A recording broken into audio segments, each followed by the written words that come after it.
Pour cet homme, se loger est un véritable casse-tête.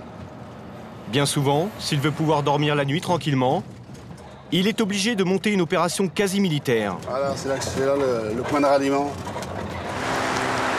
Pour que son plan réussisse, il se déplace en convoi. Et l'union fait la force. T'en as combien derrière toi? Bon, impeccable. Milo Delage, 60 ans, fait partie de ce qu'on appelle les gens du voyage. Ils sont français et depuis des générations, ils sillonnent le pays au gré de leurs envies. Chaque ville a l'obligation de leur fournir une aire d'accueil. Mais 8 communes sur 10 ne respectent pas cette loi. Alors, en mai dernier, dans l'Isère, à la tête d'un groupe de 150 personnes, Milo est obligé de ruser pour investir les terrains communaux. On attend un groupe de quinzaine de caravanes pour pouvoir rentrer les 15 ensemble. Une fois qu'on est rentré une quinzaine, les autres vont suivre derrière. D'accord. Voilà. Ce commando de 15 caravanes va préparer le terrain pour le reste de la troupe. 45 autres véhicules attendent leur signal à quelques kilomètres de là. Le petit convoi prend la direction de Visil, une ville de 7500 habitants près de Grenoble. Cette commune n'a pas d'aire d'accueil, alors ils ont décidé d'investir le terrain de rugby. La tactique, c'est la surprise, quoi. Voilà. On ne prévient pas. Donc on s'installe et après on négocie. C'est le mur qui cache l'entrée où on s'installe. Coup de chance, les grilles sont ouvertes. Milo Delage vient de réussir la première phase de son plan. C'est tout ouvert, donc il nous attendait à Brouwer. Quelle agréable surprise. Alors, tu peux pas rester là? Le message est lancé au reste du convoi. Et les 60 caravanes débarquent quelques minutes plus tard. Vas-y. En bon leader, Milo organise le campement. C'est pas comme ça qu'il faut que tu fasses. Faut que tu rentres comme ça et te mettre en limite de ces poteaux-là, mais la porte... derrière le camping de ce côté-là. C'est ce que vous faites là, vous voulez que tout le monde se dépêche? Oui, on essaye de bien se placer avant que la police arrive, parce qu'après c'est trop tard. Il faut faire vite. Milo sait qu'en moyenne, les gendarmes arrivent au bout de 20 minutes. Et une fois le campement monté, les forces de l'ordre de cette petite ville n'auront pas suffisamment de moyens pour les déloger. Allez, vas-y, recule. Allez, vas-y. Là, c'est bien. Hop. 20 minutes plus tard, comme prévu, les gendarmes arrivent sur place, avec le maire, excédé. Selon lui, ils ne peuvent pas rester là. Le stade est réservé aux prochaines festivités de la ville. La saison n'est pas finie. Si c'est pas les animations, c'est autre chose. Il y a toujours quelque chose pour nous empêcher de... La saison n'est pas finie. C'est ça qui vous pose problème, monsieur le maire, en fait, c'est que vous avez des animations... Bah, bien sûr, il y a des animations qui vont avoir lieu là. Moi, je vais les mettre où, moi, les gars? Mais on écoute toujours ce discours en permanence. Hein. C'est l'animation, c'est le feu d'artifice, c'est la kermesse, c'est la brocante, c'est toujours ça qu'on écoute, vous voyez. Et oui, parce qu'on est une ville vivante, monsieur. C'est peut-être vrai, mais on va vérifier si c'est vrai. Et si c'est vrai que ça gêne vraiment, on bouge nos caravanes et on va s'installer sur un endroit qu'ils vont nous donner. Oui. Non, vous savez très bien, je ne peux pas vous donner d'endroit, j'en ai pas d'autre. Oui, c'est dommage. J'en ai pas d'autre. Et là, vous me mettez... Sentant que la partie est perdue, le maire perd son sang-froid et menace. La dernière année, comment je vais faire? Moi, je vais faire venir la population. Hein. Je vais faire venir... Là, c'est de la citation la haine, non, mais ça, c'est vous qui cherchez. Non, c'est vous qui proposez, ça c'est grave. Vous voyez, ça c'est de la citation la haine. D'accord, très bien. On va aller au café, on va boire un coup, on va aller à la boulangerie, on va acheter du pain, on va aller au boucher, on va acheter de la viande, on va aller à la presse, on va acheter de la presse. On va être des citoyens français qui vont faire partie de votre commune, monsieur le maire. Vous voyez, je m'y engage personnellement. Pour moi, c'est pas le problème. Pour moi, c'est le problème, c'est qu'ils arrivent là, pof, c'est le fait accompli. C'est ça le problème. En force. C'est ça qui me gêne. D'accord. Non, mais ça, c'est pour la télévision, c'est bien, c'est pratique. D'accord. Les gendarmes n'interviennent pas. Ils savent que maintenant, pour les déloger, le maire n'a pas d'autre choix que de lancer une procédure d'expulsion. Les démarches prennent parfois plusieurs semaines. Beaucoup d'élus préfèrent donc négocier la durée de leur séjour. Pendant que les hommes parlementent, dans le centre-ville, les femmes ne perdent pas de temps. À peine arrivées, elles s'empressent d'inscrire leurs enfants à l'école. Elle arrêtait toujours dans sa maison. Lulu, 43 ans, a grandi en caravane. Cette vie de nomade l'a empêchée de suivre une bonne scolarité. Et elle ne veut pas que sa fille subisse le même sort. Moi, je sais lire, je sais pas écrire. Alors, c'est pas évident. Hein. Et puis, comme on demande quelque chose à une personne pour nous aider, hein, allez-y. Vous ne voulez pas que ça arrive à votre fille? Ah oui. C'est trop complexé de ne pas savoir écrire. Même de lire, hein. Quelle que soit la période de l'année, les mairies sont tenues d'accueillir en classe les enfants du voyage. Bonjour. On vient voir s'il y a la possibilité d'inscrire les enfants à l'école. Vous pouvez les remplir, madame, parce qu'on ne sait pas écrire. Donc moi, c'est Beucher. Ma fille, c'est Beucher. B-A-U-C-H-E-R. Le niveau CE1. CE1. Oui. Donc ça va être primaire château. C'est marqué sur les machins. Tous les 15 jours, à peu près, vous changez d'école. Ouais. Et donc, tous les 15 jours, je ramène tous mes papiers avec moi. Et puis, tous les 15 jours, je refais la même chose. Au revoir, madame. Merci. Merci bien. Bien. On pense à l'école, je sais pas où c'est. Le terrain de rugby ressemble maintenant à un camping. Il ne reste plus qu'à raccorder les 60 caravanes à l'eau et surtout à l'électricité. Des dizaines de mètres de câbles sont tirés. Voir si c'est le bon. Pour se raccorder au réseau électrique, ils ont tout le matériel nécessaire avec eux. Ça, c'est vous qui amenez ça? Oui.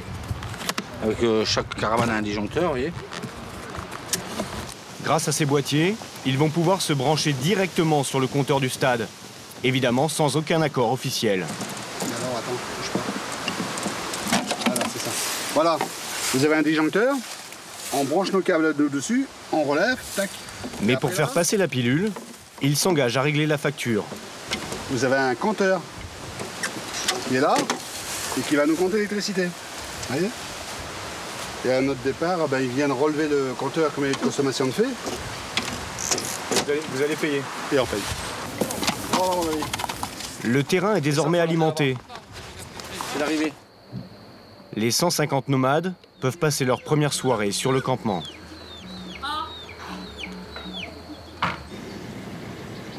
Le lendemain matin, au fond du terrain, le réveil est un peu difficile dans la caravane de Lulu. Allez, ma fille.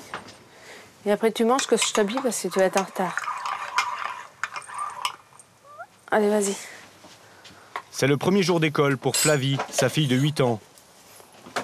Allez, Lulu vas-y, tient à ce qu'elle ait de l'instruction. Allez, Pourtant, va un petit peu jouer. elle ne se fait pas d'illusions sur son avenir. Leur mode de vie nomade Allez, n'est ma pas fille, adapté dépêche-toi, au rythme il est scolaire. Tiens, va t'habiller là-bas. Vous voulez qu'elle poursuive ses études? Bah, si elle veut, mais il n'y a pas d'études chez nous. Vous voulez qu'elle fasse quoi comme études tous les 15 jours? Partir.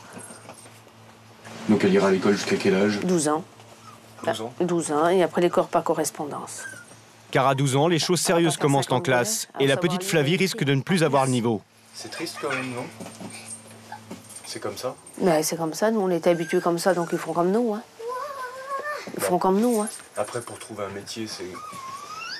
Ben, généralement, chez nous, les femmes ne travaillent pas beaucoup. Hein. On fait le ménage, on fait les enfants. Bon, on a une belle vie, attention, on n'est pas... on a une belle vie. Hein.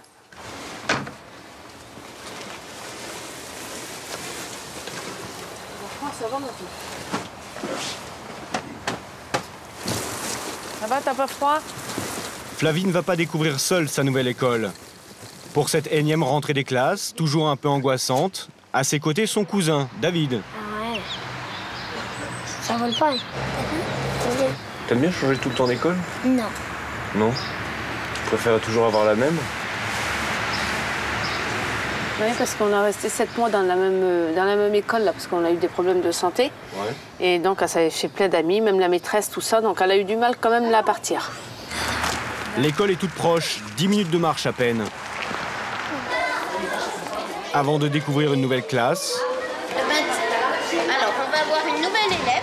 une nouvelle maîtresse et de nouvelles copines. 3 semaines. Ouais, 15 jours, 3 semaines. 3 semaines.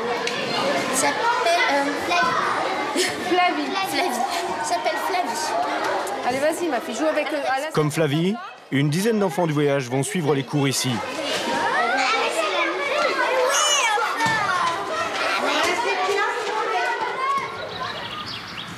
De retour au campement, Lulu en profite pour faire un grand ménage. Elle vit toute l'année dans cette caravane avec sa fille et son mari. Alors là, on est où? Là, on est dans le salon.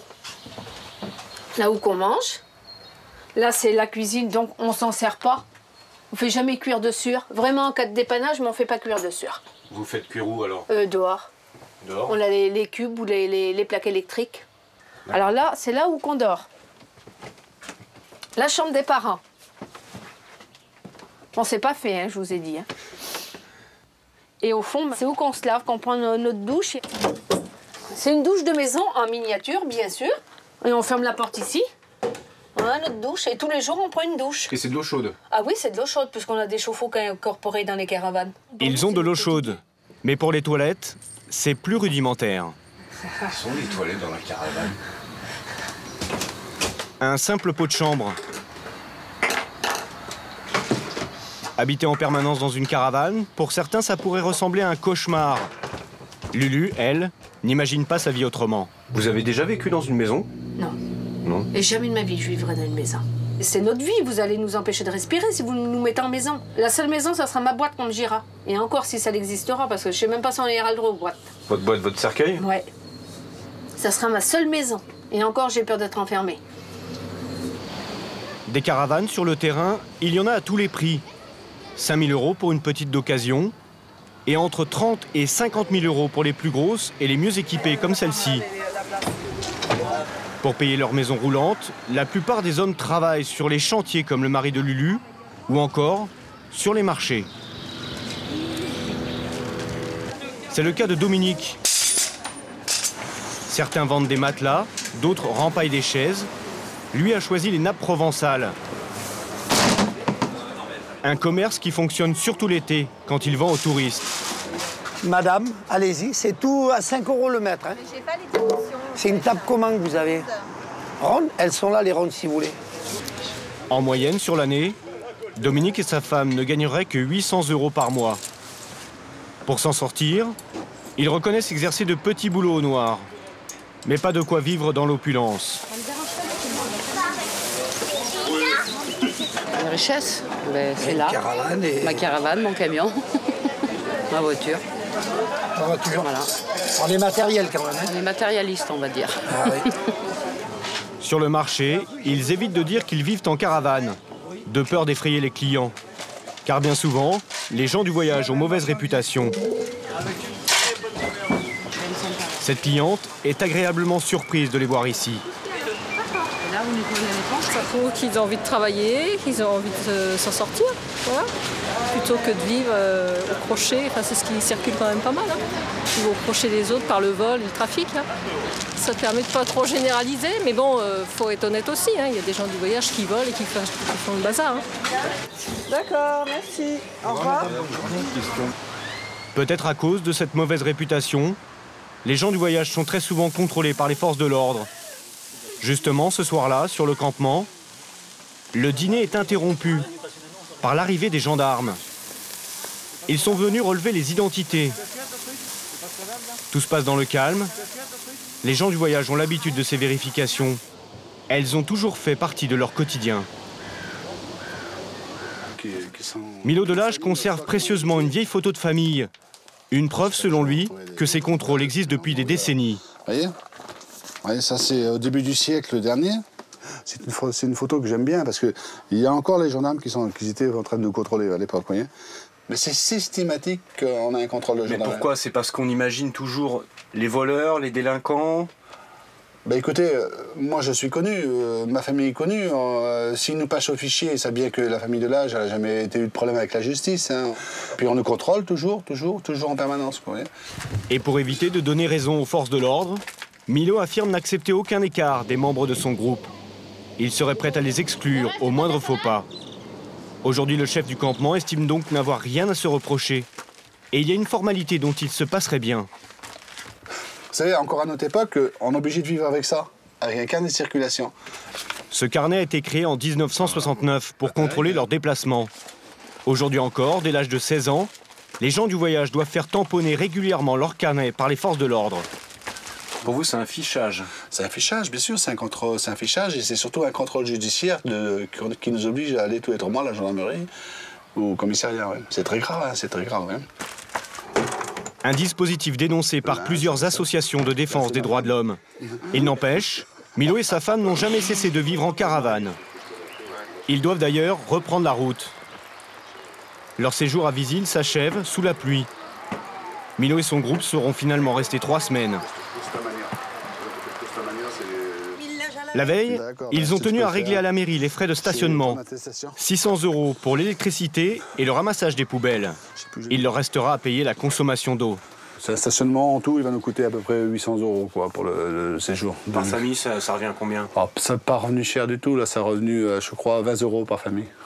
20 € par famille? Ouais, pour 3 semaines pour presque? 20 € la semaine à peu près. Quoi. 20 € la semaine? Voilà, ouais. C'est pas cher. C'est pas cher du tout? C'est pas cher du tout, voilà, non, c'est pas cher du tout. Voilà. Pour ne pas laisser un trop mauvais souvenir à la commune, Milo a donné des instructions. Tout le monde doit ramasser ses déchets. Apparemment, le message est bien passé. Ah oui, là c'est une famille qui a un sac poubelle, elle va l'amener à l'entrée où on a les conteneurs pour mettre nos sacs poubelles tout simplement. Voilà. Toutes les familles savent leur rôle, hein, je n'ai pas à leur donner d'ordre, tout marche dans le bon sens. Quoi, voilà. Lulu, elle aussi est sur le départ. Elle met un point d'honneur à laisser le terrain propre. Et comme on part, vous pouvez venir après notre passage, il n'y aura même pas un mégot par terre puisqu'on ramasse tout. Tous les gens du voyage font ça? Non. Non. Pas tous les gens du voyage. C'est comme dans tout, hein. De toute façon, c'est comme dans toute la population. Hein. Il y en a qui est bien, il y en a qui est mal. Voilà. Bon, mais je vous laisse maintenant.